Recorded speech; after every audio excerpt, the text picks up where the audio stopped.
Assalomu alaykum hammaga. Demak, bugun sizlar bilan ko'pchilik o'quvchilarimiz qiynaladigan progressiya mavzusini ko'rib chiqamiz. Demak, arifmetik progressiya nima?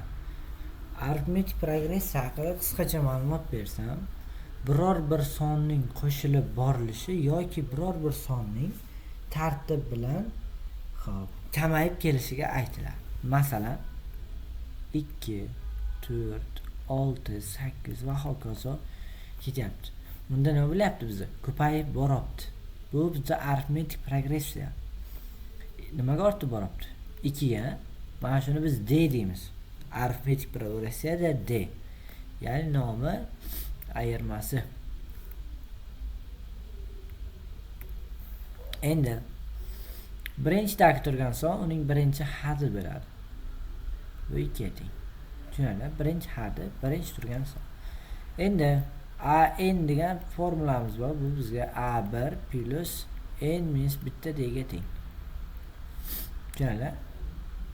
Xo'p, masalan n ga 3 qo'yaylik. a3 teng a1 plus mana n ga 3 qo'yamiz 2 ta d. Tushunarli?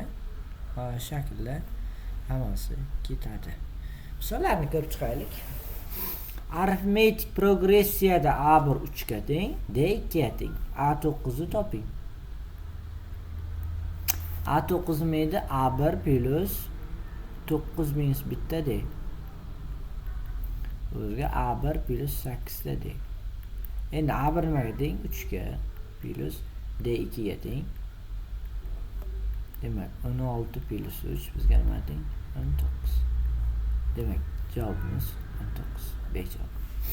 Keyingisi arifmetik progressiyada a7 5 ga teng, d teng 3 bo'lsa a11 ni toping. Endi qaraymiz. a11 ni topishga topamiz, lekin bizga a1 ham kerak, chunki a1 ni topa olmasak biz a11 ni hosil qila olmaymiz. a7 nimaga teng edi? Bizga a1 plus 7 dan 1 ni ayiramiz 6 ta d. Shu bizga 5 ga teng. Endi qaraymiz. D imiz bor-ku, mana 3 o'rniga qo'yaman. 3 kare 6 18 teng 5 ga. Endi a1 ni topishni nima qilaman? 18 dan 5 ni 18 dan ayiramiz. Minus 13. Mana tayyor. a11 ni yozaman. a1 plus 10 ta d. Endi a1imiz nima tengimiz? Minus 13 topdim mana. Xo'p, d-chi 10 ta d-imiz nima bo'ladi bizga? 10 kare 3 30. 30 dan 13 ni ayirib taslasam 17. Bu bizga C javob. Keyingisi n berilgan, xo'p, ketma-ketlikning qiymatini toping. Buning uchun nima qilamiz? Qaraymiz. A100 ni topamiz birinchi. N ga 100 qo'yamiz. 4 ko'paytirilgan 100 minus 2. 398. 99 qo'yamiz. Hop, 99 ni 4 ga ko'paytiramiz, 2 ni ayirib tashlaymiz. Xo'p, demak 99 ni 4 ga ko'paytirsak 300 xo'p, 396. 396 minus 2. Yani 394 ekan. Endi bizga nima so'ragan? A100 minus A99. Ayirib tashlaymiz. 398 minus 394. Ayirib borsam nima qoladi menga? 4 degan javob qoladi bizga. Bejavob. Keyingisi progressiyada xo'p, mayli, topamiz, qaraymiz. A shunga teng, A1 plus 2 ta d plus.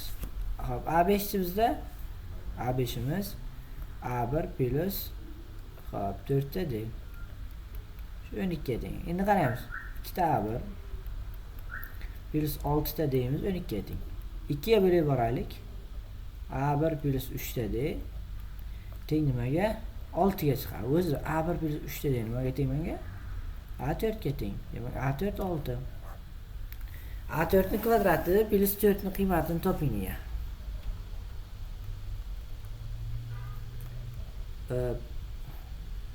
6 ni kvadrati 36 plus 4 qo'shsak 40. Sejavob. Keyingisi. Xo'p. arifmetik progressiyaning 20-hadini toping. Demak, A1imiz nimaga teng? -3 ga. Endi ikkinchi hadidan birinchi hadini ayirib bersak nima bo'ladi? Bizga D hosil bo'ladi. Tushunaymi? To'p qo'yamiz.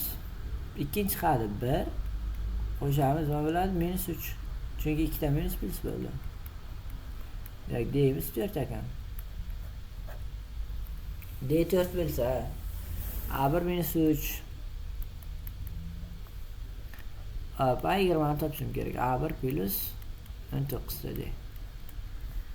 Hop, A1imiz -3, 19 da D. 4, hop, 19 dan 4 tasi 6, hop, 76. 76 dan shuni ayiraman, 73 qoladi. Demak, 20-hadimiz 73 ga teng. Keyingisi birinchi hadi 5 ga, 7-hadi 35 ga teng yozamiz.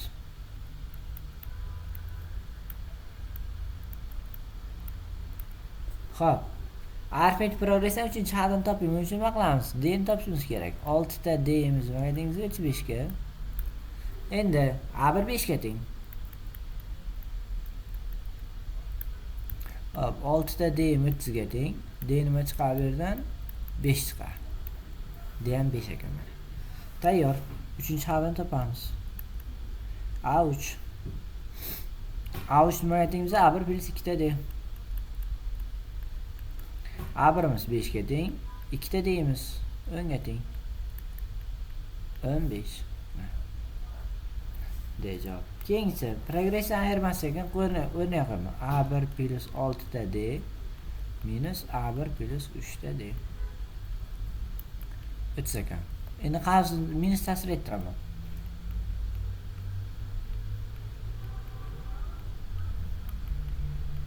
Qarang, A1 lar ketsa 6 D dan 3 D ni ayiramiz. 3 ta D teng 30. D teng nima chiqadi? Xo'p, bizga faqat ayirmasini so'ragan. Ayirmasi 10 ga teng. D javob. Endi xo'p, arifmetik progressiyada A20 plus A17 -35 bo'lsa, A5 plus A32 ni toping. Xo'p, topamiz. Qaraymiz. Indekslari teng bo'lsa nima bo'ladi bizga? Bu ifodalar teng bo'ladi. Indekslarni qo'shib chiqaylik. Qilamiz 20 plus 17. Qo'shsak 37 ekan. Buni indeksini qo'shaylik 32 plus 5.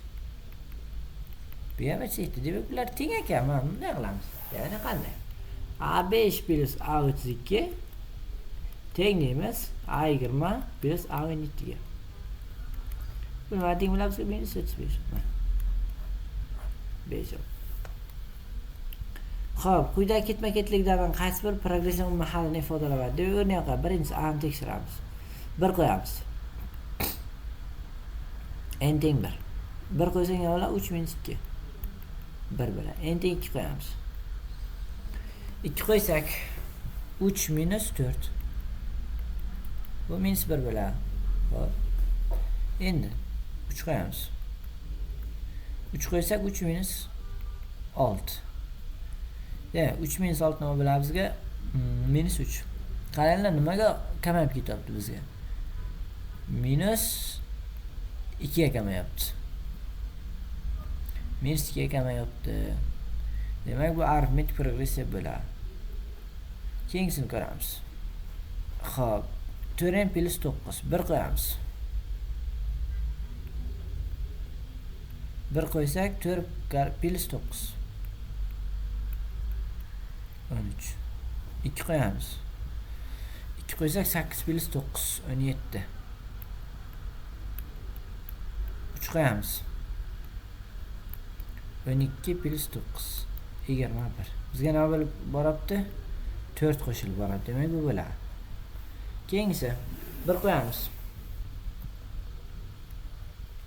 1 qo'ysak 2 minus 1 taqsim 2. Bu bizga 1 taqsim 2. 2 qo'yamiz. 2 minus 2 taqsim 2 1 bo'ladi. No.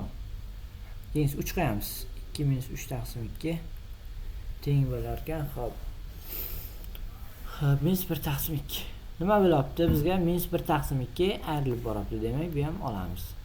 D'sini ko'raylik. Demak, D'si bizga nima qilmaydi? Bo'lmaydi. Masalan, 1 qo'yaylik. 1 minus 4 taqsim 5. Minus 3 taqsim 5. Keyingisi 2 qo'ysak 2 minus 4 taqsim 6 desak, hop, nima bilan minus 2 taqsim 6 bo'ladi. Bu minus 1 taqsim 3. Nima bo'lyapti? Qonuniyat va juda buzilib ketyapti. Demak, D javob biza arifmetik progressiya bo'la olmaydi. Xo'p, birinchi xali 3 ga, ayirmasi 5 ga teng bo'lgan arifmetik progressiyaning eng taxalli formulasini tuzing. Yozaman. Birinchi xali 3 D teng 5. Tayyor. Mana A nimaga teng? A ni so'rabdi. A1 plus n minus 1 de. Berilganlarni qo'yaman. A1 imiz 3 ga, qab D'imiz 5 ga. 3 plus 5n minus 5. Endi 5n 5 dan 3 ni ayiraman minus 2. Demak, arifmetik progressiyamizning n'inchi halining formulasi 5n minus 2 ekan. Demak, bugungi qisqacha darsimiz shundan iborat edi.